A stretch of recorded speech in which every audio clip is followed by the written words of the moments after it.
오늘은 아사 왕의 믿음이라는 제목입니다. 아사 왕은 남유다 3대 왕으로 41년 동안 유다 나라를 통치한 왕입니다. 그는 솔로몬 왕의 정손자입니다. 비교적 믿음이 좋은 왕으로 평가하고 있습니다. 아버지 아비야 왕이나 할아버지 여로보암 왕은 믿음이 별로 좋지 않았습니다. 그러나 아사 왕은 믿음으로 하나님 보시기에 정의로운 나라를 만들려고 무던히 애를 많이 썼던 왕이었습니다. 이러한 믿음의 아사 왕에 대해서 오늘 살펴보면서 함께 은혜 받기를 원합니다. 아사 왕의 믿음은 첫째, 유비무환의 믿음이었습니다. 준비하는 사람에게는 걱정할 게 없다 하는 것이죠. 아사 왕은 앞날을 내다보고 미리 준비하는 믿음을 가지고 있었습니다. 오늘 본문 기록된 앞부분 역대하 14장 1절부터 8절까지 거기 내용을 보면 아사가 왕이 된 후에 10년 동안 전쟁 한 번 없이 평안한 시대가 있었습니다. 그래서 1절 하반절에 보면 그의 시대에 그의 땅이 10년 동안 평안하니라 이렇게 기록이 되어 있습니다. 아사 왕은 이 시기에 나라의 앞날을 내다보면서 4가지 중요한 일을 했습니다. 첫째 한 일은 나라 안에 있는 우상들을 모두 제거하였습니다. 오늘 본문 앞부분에 있는 14장 2절, 3절, 5절 이 말씀 같이 한번 읽어봅니다. 시작.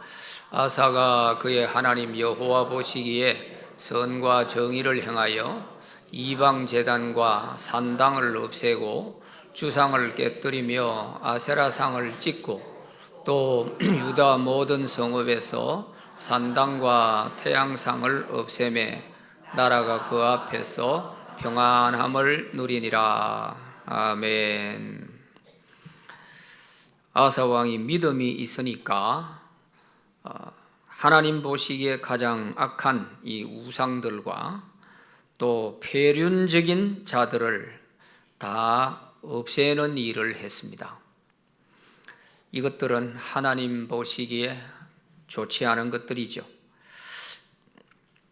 이러한 우상들은 솔로몬 왕 때에 다 가지고 들어온 것들입니다. 솔로몬 왕이 첩을 300명이나 외국에서 수입해 왔잖아요. 그래서 그 첩이 들어올 때 다 자기 나라에 믿던 우상들을 다 가지고 들어왔어요. 그러고 눈치를 보고 있다가 이제 솔로몬이 나이가 들어서 말년이 돼서 조금 마음이 해이되었을 때 그 첩들이 전부 자기 나라에서 믿던 신을 섬길 수 있도록 산당을 지어달라고 하고 뭐 이래서요. 그래서 솔로몬이 예루살렘 성 안에 산당을 많이 지어줬어요. 그리고 그 첩들이 나가서 그 우상 앞에 우상 숭배할 때 자기도 그 첩들과 같이 가가지고 우상 숭배도 하고 그랬어요. 그래서 솔로몬 우리가 지혜의 왕으로 좋게 생각하지만 사실은 그가 그렇게 후손들에게 좋은 일만 한 게 아니에요. 이때 가져 들어왔던 이 우상, 뿌려놓은 우상들을 정손자인 아사 왕이 이제 다 정리를 하는 겁니다. 그리고 이 제단, 뭐 산당, 우상 할 것 없이 이런 거 이제 다 찍어내 버리고 민가에 암세포처럼 퍼져나가고 있는 요 남색하는 자들이 있었다 그랬어요. 열왕기상 15장 12절에 보면 남색하는 자들을 다 내쫓았다 이렇게 되어 있는데 이 남색하는 자가 뭐냐 하면 오늘날로 쉬운 말로 표현하면 동성애자들입니다. 이 동성애자들이 민가에 독버섯처럼 퍼져나가고 있는 거예요. 이걸 알고 아사 왕이 이들을 전부 색출해서 다 내쫓았습니다. 이처럼 아사 왕은 믿음이 있으니까 평안한 시대에 이 나라가 하나님 보시기에 좋은 나라가 되도록 이렇게 하는 일에 힘을 썼던 것이죠. 두 번째 한 일은 뭐냐? 백성들이 하나님을 찾게 하고 율법과 명령을 지키도록 했습니다. 우상 숭배하던 사람들에게 이제 우상 다 찍어내 버리고 우상 숭배하지 말라 해놓았는데 그냥 가만히 놔두면 어떻게 되겠어요? 그 사람들 마음이 텅 비어 있는 상태로 두면 안 되잖아요. 그래서 우상을 섬기던 것을 이제는 다 내어버리고 그 마음에 이제 하나님을 찾게 하고 하나님을 섬기도록 만들어 갔던 것입니다. 역대하 14장 4절 말씀에 보면 유다 사람에게 명하여 그 조상들의 하나님 여호와를 찾게 하며 그의 율법과 명령을 행하게 하고 그랬어요. 하나하나 하나님 보시기에 정말 좋은 나라를 만들어 가고 있는 것입니다. 세 번째 한 일은 유다 백성들이 살고 있는 모든 그 성읍을 견고하게 쌓아서 요새화했습니다. 7절 말씀에 보면 아사가 일찍이 유다 사람에게 이르되 우리가 이 성읍들을 건축하고 그 주위에 성곽과 망대와 문과 빗장을 만들자 하고 이에 그들이 성읍을 형통하게 건축하였더라 그랬습니다. 평안한 시대에 만일을 위한 전쟁을 대비해서 유다 백성들의 생명을 지킬 수 있도록 성을 높이 쌓고 성곽을 튼튼하게 하고 망대를 세워서 안전 대비를 하고 또 문과 빗장을 견고하게 만들고 이렇게 철저한 대비를 해 나갔던 것입니다. 네 번째 한 일이 뭐냐 하면 강한 군대를 만들었습니다. 8절 말씀에 보면 아사의 군대는 유다 중에서 큰 방패와 창을 잡는 자가 30만 명이요 베냐민 중에서 작은 방패를 잡으며 활을 당기는 자가 28만 명이라 그들은 다 큰 용사였더라 그랬습니다. 이 당시 이스라엘 나라는 남북으로 나누어져 있죠. 분단이 됐습니다. 그래서 솔로몬 왕이 죽고 난 뒤에 이스라엘 나라가 나누어져서 북쪽을 이스라엘, 남쪽을 유다라고 하게 된 거죠. 그런데 12지파 이스라엘 백성 가운데 10지파가 북쪽으로 올라가서 이스라엘 나라를 세우게 되고 유다 지파와 베냐민 지파 두 지파가 남아서 남쪽 유다 나라를 만들게 된 것입니다. 그러니까 벌써 인구만 하더라도 비교가 안 되는 거죠, 남북이. 그럼에도 불구하고 하나님께서 이 남쪽 유다에 많은 관심을 갖고 하나님께서 도와주시는 거예요. 이렇게 남북이 대치하는 상황에 있고 분단이 되어 있다 보니까 언제 어느 시에 남북 간의 전쟁이 일어날지 또 다른 외세의 침략을 받게 될지 알 수가 없죠. 늘 불안한 겁니다. 그래서 아사 왕은 군대를 강한 군대로 조직을 하게 됩니다. 그런데 두 지파밖에 없으니까 유다 지파에서 30만 명을 모아가지고 큰 방패와 창을 잡은 자라 그랬죠. 이 사람들은 큰 방패와 창을 잡았다는 말은 근접해가지고 이제 싸우는 걸 말하는 거예요. 이 보병에 해당하는 거죠. 그런가 하면 작은 방패를 가지고 활을 당기는 자라 했는데 이것은 궁수, 활 쏘는 사람들은 멀리서 활을 쏘잖아요. 그리고 날아오는 화살을 방어할 수 있는 작은 방패를 가지고 이렇게 했죠. 오늘식으로 말하면 포병과 보병 이렇게 해서 58만 명을 준비한 것입니다. 자, 이렇게 해서 국방을 튼튼하게 만들었던 것이죠. 만일 아사 왕이 이 믿음으로 깨어있지 못했다면은 10년 동안 이렇게 평안한 시대가 계속되었을 때 아마 타락했을 거예요. 내가 임금이 되고 나니까 내 덕망이 있어가지고 나라가 평안하게 태평성대를 누리면서 유다 백성들이 잘 살게 됐다. 이러면서 자기 공덕을 내세우면서 먹고 마시고 아마 이런 방탕한 시간을 다 보내고 말았을 거예요.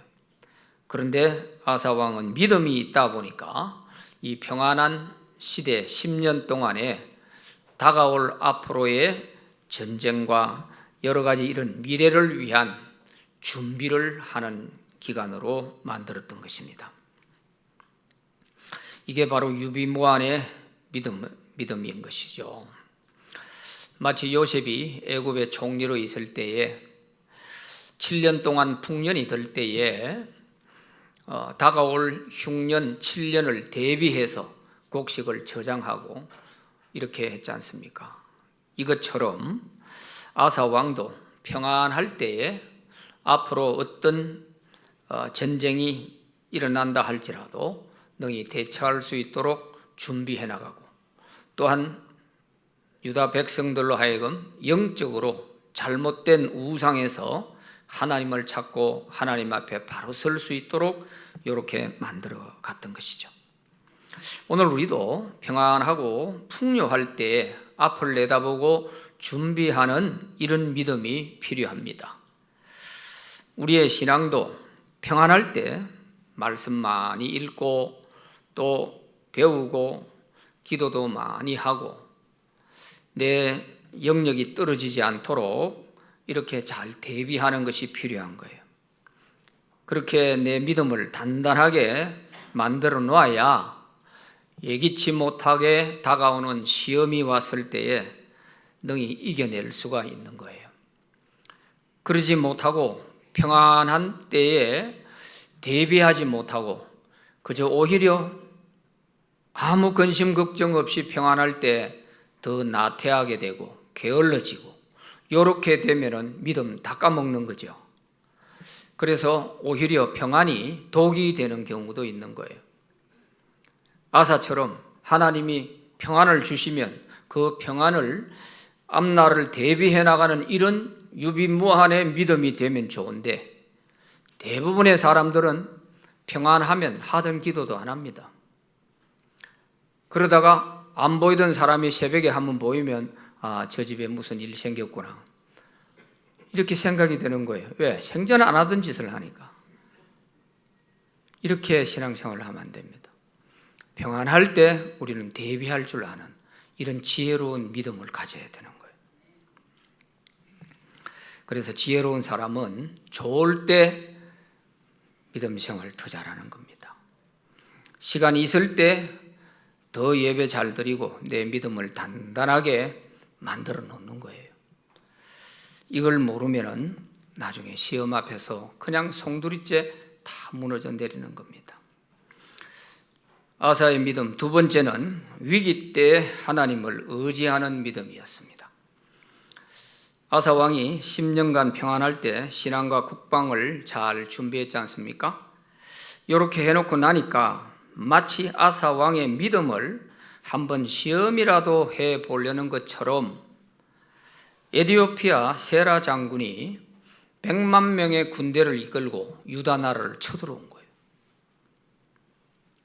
그러나 아사가 준비한 군대는 58만 명밖에 안 되잖아요. 58만 명을 가지고 100만 명의 군사와 싸우려고 한다는 게 이게 말이 안 되지요. 그러나 적군과 싸우기에는 병사는 부족하지만 아사 왕은 믿음이 있었기에 자기가 준비할 수 있는 최선의 준비를 다해서 58만 명의 준비한 군대를 이끌고 100만 명의 에티오피아 군대와 싸우러 나갑니다. 그러나 아사에게는 58만 명의 이 숫자를 보지 않고 하나님을 의지하는 믿음이 있었던 거예요.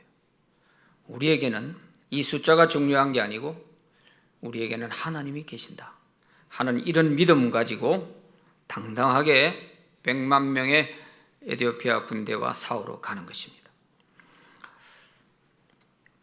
이것은 아사가 믿음이 좋았기 때문에 그런 거예요.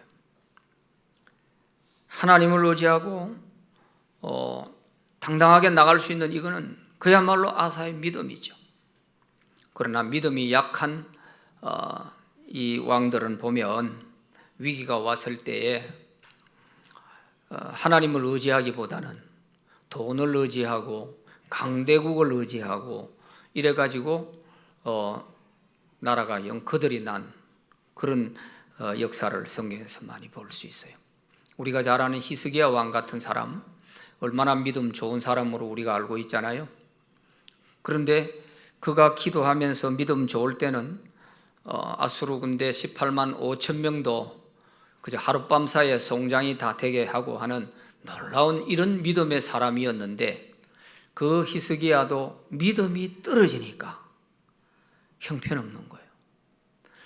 그래서 믿음이 떨어졌을 때 다시 사내립이 군사를 이끌고 쳐들어왔을 때요, 이제는 싸우려고 생각을 안 하고 성전의 안에 있는 금고에 있는 모든 금은을 다 갖다 주고 또 국고에 있는 금고에 있는 모든 금은을 다 갖다가 강대국 사내립에게 갖다 주고 우리를 좀 도와주시오, 이렇게 했다니까요. 믿음이 떨어지면 이래 되는 거예요. 하나님을 의지하려고 하기보다 인간적인 방법을 먼저 쓰는 것이죠. 그런데 아사는 이 당시는 믿음이 좋았기 때문에 당당하게 내가 최선을 다해서 준비했으면 그 준비한 그 이상의 내 능력 밖의 문제를 만났을 때는 하나님께 맡기고 하나님을 의지하고 나가서 최선을 다해 싸우는 거예요. 그럴 때 하나님이 도와주시는 거예요. 아무것도 하지 않고 준비도 하지 않고 그냥 하늘만 쳐다보면 하나님 도와주시오 하고 이런 것이 아니란 말이에요. 그래서 우리 사람은 내가 아무리 준비를 하고 준비를 해도 내 준비한 것으로는 도저히 해결할 수 없는 문제들을 만날 때가 있는 겁니다. 이럴 때 우리는 어떻게 해야 되느냐? 하나님을 의지해야 되는 거예요. 오늘 우리가 배워야 할 게 바로 아사 왕의 하나님을 의지하는 이 위기 때 아사의 대처 능력을 우리가 배워야 되는 거예요. 아무것도 안 하고 있으면 안 돼요. 최선을 다해 준비했지만 그러나 내 준비한 거 그걸 가지고는 어림도 없고 내 능력 밖에 이러한 위기가 왔을 때에는 그저 하나님 의지하고 내가 최선을 다해 내 준비한 것 가지고 나가서 싸우는 거예요. 그럴 때 하나님이 도와주셨어요. 9절부터 11절까지 거기 내용을 보면 구서 사람 세라가 그들을 치료하여 군사 100만 명과 병거 300대를 거느리고 마레사에 이르매 아사가 마주 나가서 마레사의 서바다 골짜기에 전열을 갖추고 우리를 도울 자는 주밖에 없습니다. 우리 하나님 여호와여 우리를 도와주소서. 이러면서 하나님께 호소하는 겁니다. 우리가 주를 의지합니다. 주의 이름을 의지합니다. 하나님을 의지하고 전적으로 나가서 싸우게 되는 거죠. 이럴 때 하나님께서 이 아사를 보시고 도와주셔서 크게 승리하게 됩니다. 그래서 우리도 준비를 해도 준비 그 이상 우리 능력 밖에 문제가 있을 때에는 하나님 의지하고 담담히 나아가면 하나님 반드시 우리를 도와주실 줄 믿습니다. 그래서 우리에게 가끔 닥쳐오는 이런 위기는 우리의 잠든 영혼을 깨워주는 유익한 기회가 되기도 합니다. 우리 찬송가 543장에도 보면 어려운 일 당할 때 나의 믿음 적으나 어찌하는 내 주를 더욱 어지합니다. 세월 지나갈수록 어지할 것뿐일세. 앞선 이를 만나도 예수 의지합니다. 할렐루야. 무슨 일을 당해도 우리가 주님 의지할 수 있는 이런 믿음을 갖기를 바랍니다. 세 번째 아사의 믿음은 부르짖어 기도하는 믿음이었어요. 오늘 본문 11절 말씀에 보면 아사가 그의 하나님 여호와께 부르짖어 이르되 그랬어요. 부르짖어 기도했어요.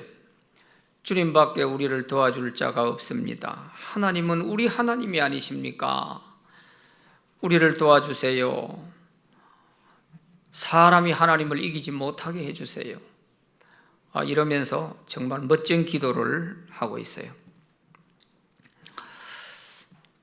부르짖어 기도했다 하는 것은 왕으로서 백성들이 보거나 말거나 부르짖어 기도했다는 것은 왕의 체면이나 또 왕의 자존심 같은 것은 다 던져내버리고 그야말로 순수한 믿음으로 어린아이처럼 하나님께 부르짖는 거예요. 이것이 하나님 마음에 들었던 거죠. 그래서 아사 왕의 기도를 하나님이 적시 들어주십니다. 58만 유다 군사들과 100만 에티오피아 군대가 싸움이 붙었어요. 그런데 이상한 것은 전쟁터에서 에티오피아 군대가 자꾸만 도망을 가는 것입니다. 그래서 유다 병사가 밀리는 게 아니라 오히려 뒤쫓아가면서 그들을 다 쳐서 멸하고 살아남은 자가 아무도 없었다. 그렇게 성경이 기록하고 있어요. 12절 13절을 같이 한번 읽어봅니다. 시작. 여호와께서 구스 사람들을 아사와 유다 사람들 앞에서 치시니 구스 사람들이 도망하는지라.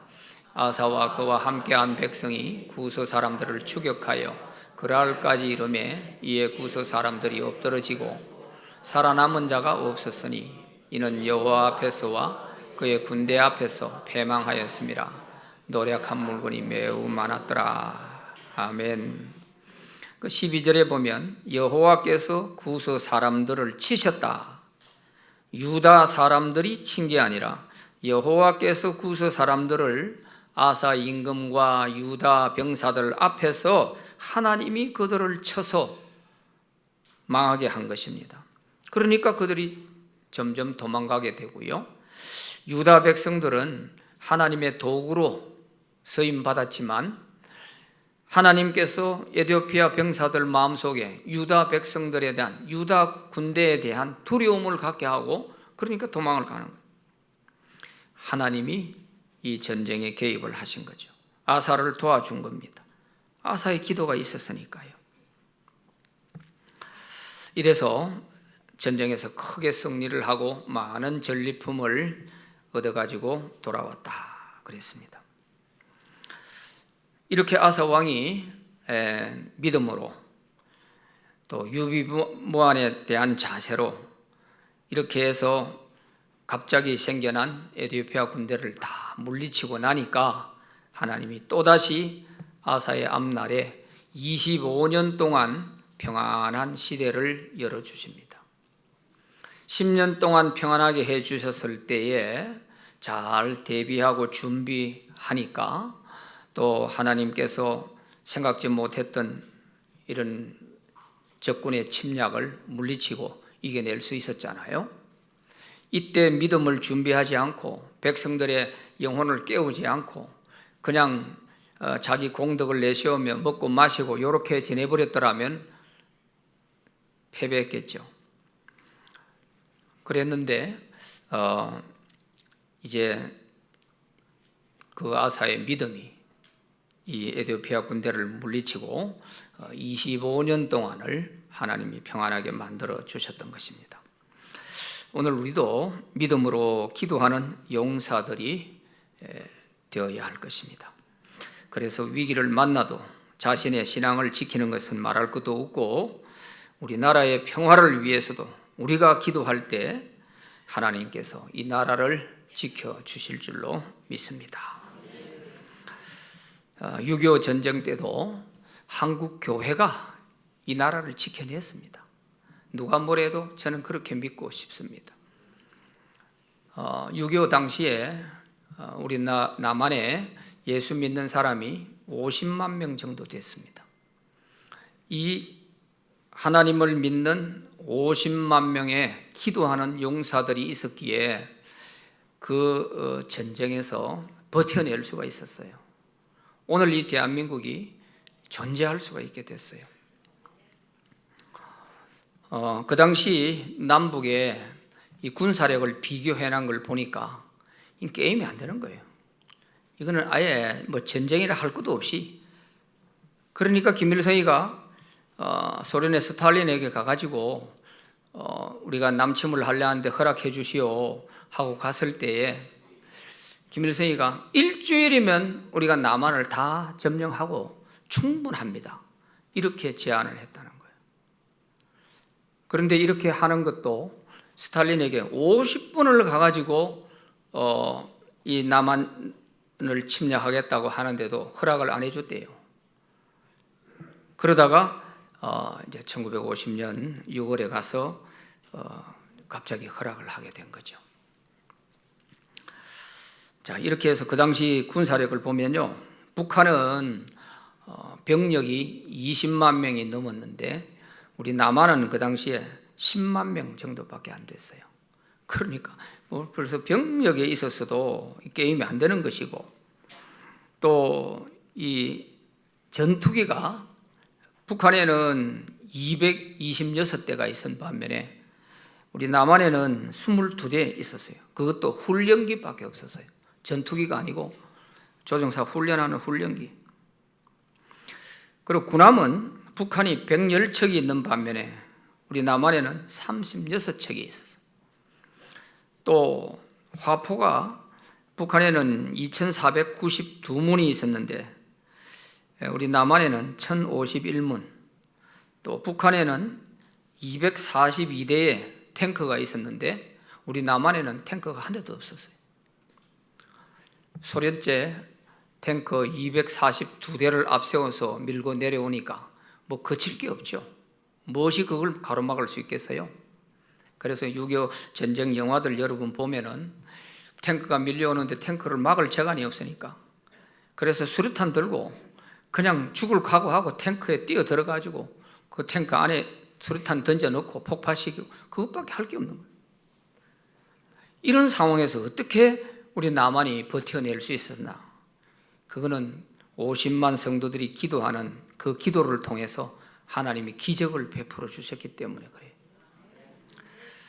그래서 신학대학에 역사신학을 연구하던 이상규 교수님께서 이 6.25에 대한 역사적 평가를 해놨는데, 이 6.25 때 하나님께서 베풀어 주신 기적이 5가지가 있더라. 그래서 그것을 발표해낸 걸 봤어요. 50만의 성도들이 기도하니까 하나님께서 5가지의 기적을 베풀어 주셨다 그랬어요. 첫째가 뭐냐 하면 미국에 신속한 전쟁에 참전하겠다는 의사를 해줬다는 거예요. 이 당시에는 그 에치선 라인이 있어가지고요, 우리 이 한국은 미국의 보호선에서 빠져 있었어요. 일본과 필리핀 이쪽으로 선이 꺼져 있기 때문에 미국이 굳이 이 대한민국에 전쟁이 났다 해가 자기들이 여기에 참전할 이유가 없는 거예요. 그 보호 라인에서 벗어나 있기 때문에. 그럼에도 불구하고 미국이 6.25 전쟁이 터졌다는 보고를 받자마자 그 당시 트루먼 대통령이 바로 국무회의를 소집해가지고 이번 전쟁에 우리가 참전한다 하고 성명을 발표하고요, 또 유엔 안보리에다가 안보리 소집을 요구를 하고 이렇게 됐어요. 25일 날 새벽 4시에 전쟁이 터져서 북한에서 밀려왔잖아요. 그런데 26일 날 오전 10시에 트루먼 대통령에게 국무장관이 보고를 하게 돼요. 그 당시 트루먼 대통령은 휴가 기간이었어요. 그리고 휴가 별장에 가가지고 있는데 그 보고를 받고 바로 와가지고 결정을 하고 우리 미국 군대가 여기에 참전한다 이렇게 한 거예요. 그래서 일본 오키나와에 와 있는 미국 군대들을 여기다가 바로 보내라 이렇게 결정하고 또 유엔에 안보리를 소집해서 빨리 유엔군을 파송하도록 조치를 하고 이게 놀라운 일이에요. 그 당시에 거기에 뛰어다니면서 미국 가가지고 누가 이렇게 할 수 있는 그런 인재가 없었어요. 다만 50만의 성도들이 기도한 것밖에 없는 거예요. 기도하니까 하나님께서 이런 역사를 해주신 거예요. 그런데 놀라운 것은요, 그 트루먼 대통령을 그렇게 빨리 신속하게 결정할 수 있도록 옆에서 설득해 준 사람이 있었는데 그 사람이 빌리 그레엄 목사님입니다. 그 빌리 그레엄 목사님이 이 한국의 복음을 위해서 굉장히 관심을 갖고 있었는데 한국에 보니까 50만 명의 기독교인들이 있다 하는 걸 알고 트루먼 대통령 앞에 가가지고 만약에 저 남한이 공산화가 되면은 저기에 예수 믿고 있는 50만 명이 숙청을 당합니다. 저 사람들의 목숨을 구해줘야 됩니다. 그러면서 트루먼 대통령을 설득해가지고 그래서 빨리 결정을 하게 됐다는 거예요. 이 참 놀라운 거예요. 두 번째 기적이 뭐냐면 유엔 상임 이사국에서 유엔군 파병을 하기로 결정한 상이에요. 우리가 알듯이 유엔 그 상임 이사국 안보리 상임 이사국은 5개 나라잖아요. 미국, 영국, 프랑스, 또 그 당시는 대만, 그리고 소련 이렇게 5개 나라에 있는데 소련이 거기에 들어있기 때문에 이거는 상임 이사국은 비토권이 있어가지고 한 나라만 안 돼 하면은 못하는 거예요. 결정이 안 되는 거예요. 그런데 그때 마치 소련의 대표로 참석하기로 되어 있었던 야코프 말리포라고 하는 이 사람이 왜 참석을 안 했는지 알 수가 없어요. 하여튼 그 안보리 회의에 참석을 안 했어요. 그래서 나머지 4개국이 모여가지고 결정을 해서 유엔군 파병하기로 확정을 해버린 거예요. 지금까지도 6.25 전쟁에서 소련 대표가 왜 여기에 참석을 안 했을까? 이거는 지금까지도 미스터리로 남아있어요. 이거는 하나님이 아니고는 답을 얻을 수가 없어요. 그 다음에 기적이 뭐냐 하면 인천 상륙작전이에요. 인천 상륙작전을 통하여서 전쟁을 완전히 역전을 시켰잖아요. 압록강까지 밀고 올라갈 수 있는 이런 상황이 됐지 않습니까? 북한군은 6월 25일 새벽 4시에 공격을 개시해서 사흘 만에 3일 7시간 만에 서울을 완전히 점령했습니다. 서울까지 그냥 거침없이 밀고 내려온 거예요. 그런데 신기한 것은 서울을 점령하고 나서 이 북한군이 왜 남하를 빨리 하지 않고 한강을 빨리 건너지 않고 왜 사흘 동안 거기서 머뭇거리고 있었는지 이게 신기하다는 거예요. 요 사흘이 우리 남한의 운명을 결정하는 시간이었어요. 그냥 계속 밀고 내려갔으면 아마 걷잡을 수 없었을 거예요. 그런데 요 사흘 동안 일본에 있는 오키나와에 있는 미군이 한국으로 들어올 수 있는 시간을 벌게 되는 것이고 또 인천 상륙작전을 준비할 수 있는 시간을 벌게 된 거예요.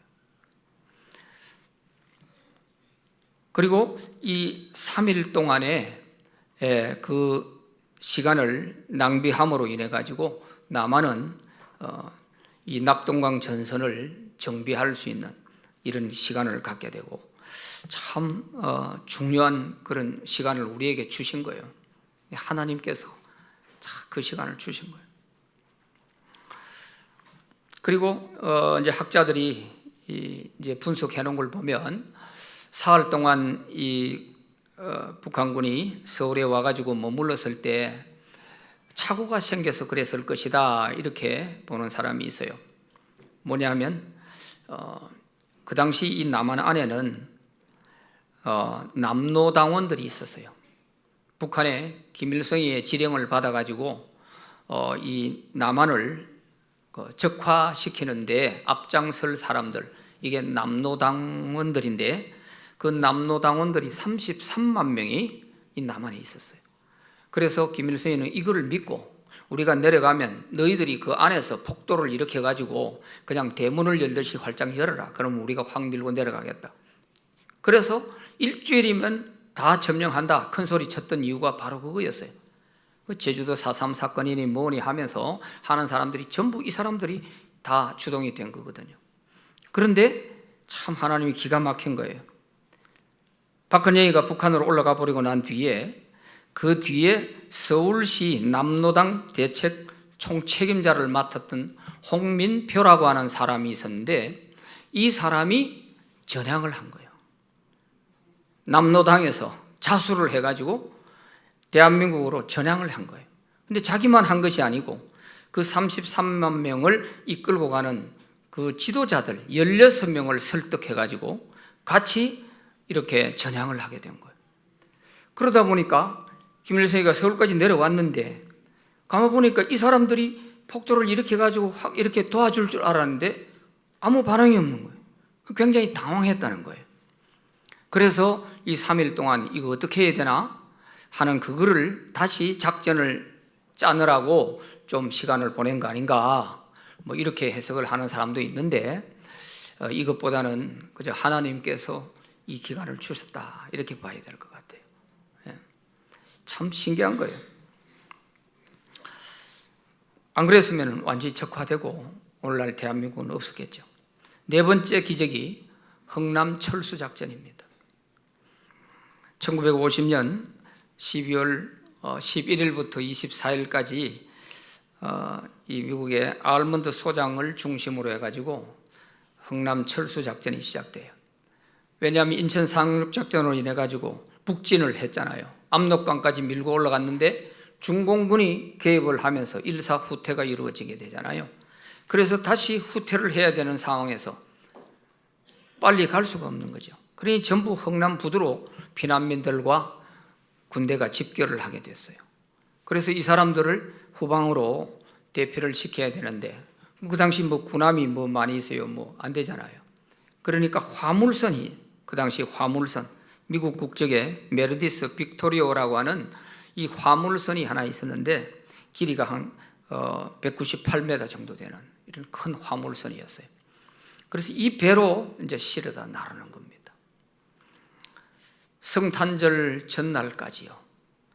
그래서 그 배에 이제 사람들을 태워서 데리고 오는데 그 당시 그 배의 선장이 누구냐 하면은 미국 대령 레너드 라우라고 하는 선장이 그 배를 몰게 된 거예요. 그래서 기록에 보면 그 선장이 에게 물었더니 정원 부족한 부분, 정원에서 좀 더 태울 수 있는 사람이 몇 명 더 태울 수 있습니까? 하고 물었더니 12명 더 태울 수 있습니다. 정원에서 12명 자리는 비어 있으니까 12명은 태울 수 있습니다. 이렇게 대답을 했어요. 그런데 그 배에 얼마가 탔느냐? 1만 4천 명이 탔어요. 그러니까 기적이죠. 1만 4천 명이 그 화물선에 다 탄 거예요. 그래서 13일 동안을 그 배 태우는데 시간이 갔어요. 그리고 중공군이 이제는 6km 밖에까지 지금 온 거예요. 그럼 빨리 출발을 해야 되죠. 이렇게 해서 12월 23일 날 오후에 거기서 배가 출발해서 800km를 해서 부산까지 오게 되죠. 그 오는 과정에서도 북한군이 그 바다에 뿌려놓은 기뢰가 있었는데 4,000개의 기뢰를 다 피해가면서 빠져나와야 되는 거예요. 그 한 개만 해도 다 죽는 거죠. 그러니까 이게 하나님이 아니고는 우리가 이해를 할 수가 없어요. 답이 나올 수가 없어요. 부산에 와보니까 피난민들이 너무 많이 와가 있어가지고 이미 포화 상태예요. 안 되니까 일부 내려주고 거제도로 갔잖아요. 거제도 가서 이제 풀어줘. 참 놀라운 일이에요. 어느 한순간만 잘못되면 그 탓은 14,000명은 다 죽는 거예요. 그런데 한 명도 죽지 않고 다 이렇게 완수했다 하는 레너드 이 선장의 그 당시 일기 기록에 그렇게 되어 있어요. 그리고 마지막 기적이 뭐냐면 한미 상호 방위 조약입니다. 이것이 이루어질 수가 없는 거예요. 그런데 이승만 대통령이 이걸 만들어냈어요. 한미 상호 방위 조약이란 말은 상호 방위 조약이기 때문에 서로 도와줄 수 있어야 된다는 뜻이잖아요.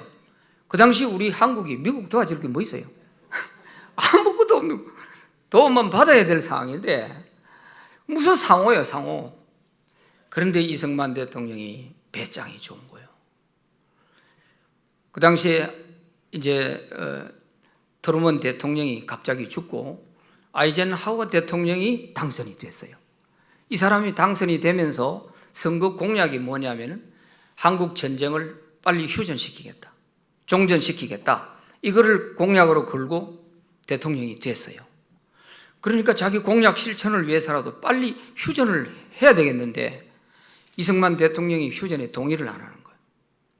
왜 그러냐면 중공군이 지금 북한에 와 있는 상황에서 휴전해봐야 언제 어느 시에 또 터질지 모른다. 안전이 보장되지 않는 그런 휴전에는 내가 동의할 수 없다. 이래가지고 안 하는 거예요. 그래 해도 말이 안 먹히 들어가니까 이제 휴전을 위해서 포로 교환이 제일 큰 쟁점이었는데 이 포로 교환을 하려고 할 때에 그 제도에 있는 포로 수용소에 이승만 대통령이 사람을 보내가지고 포로 수용소 구멍을 내가지고 도망치게 만들었잖아요. 포로들이 도망을 가버리고 하니까 큰일 났거든요. 그러니까 아이젠하워 장군이 그 대통령이 와, 저 이승만 대통령 못 갈겠다. 그래가지고 응급결의 해가지고 방위조약 해주겠다. 이렇게 약속을 받고 8월 달에 약속을 받고 10월 1일 날 가가지고 정식 체결을 했던 거예요. 이 한미 방위조약이 없었으면 오늘까지 우리 대한민국이 정치와 경제, 민주화 이거를 이루기가 어려워요. 안보가 흔들려버리면 뭐 경제 하루아침에 떨어지는 거예요. 뭐 코스피 9천을 갔다고 뭐 난리를 지게 사는데 안보가 흔들리면요 하루아침에 다 날아가는 거예요. 누가 투자하겠어요? 그런데 한미 동맹이라고 하는 이게 있기 때문에 어느 누구도 건드리지를 못했잖아요. 그 덕택으로 오늘까지 이 대한민국이 발전을 이룰 수 있게 됐단 말이에요. 이제 조금 나아졌다고 뭐 이상하게 교만한 소리 해서 하는데 내가 참 가슴이 조마조마해요. 정말 철딱선이 없는 것들이 앉아가지고 이런 소리 저런 소리 해서 하는 거 보면 아이고, 가슴이 조마조마하죠. 아니에요. 지금도 미국이 손 떼버리면요 주가 하루아침에 1,000원으로 떨어져요. 1,000원으로 떨어져. 이제 우리도 평안할 때 준비하는 믿음, 위기 때 하나님을 의지하는 믿음, 부르짖어 기도하는 믿음, 이것이 평안할 때 우리가 해야 될 부분이에요. 이미 위기가 닥쳐왔을 때는 할 수가 없는 거예요. 소 잃고 외양간 고치면 뭐예요? 그때는 이미 때가 늦은 거예요. 그래서 우리 모든 성도들은 정말 이런 아사와 같은 단단한 믿음, 또 평안할 때 우리가 더 준비하고 나라와 민족을 위해서 기도하는 그런 저와 여러분들이 되시기 바랍니다.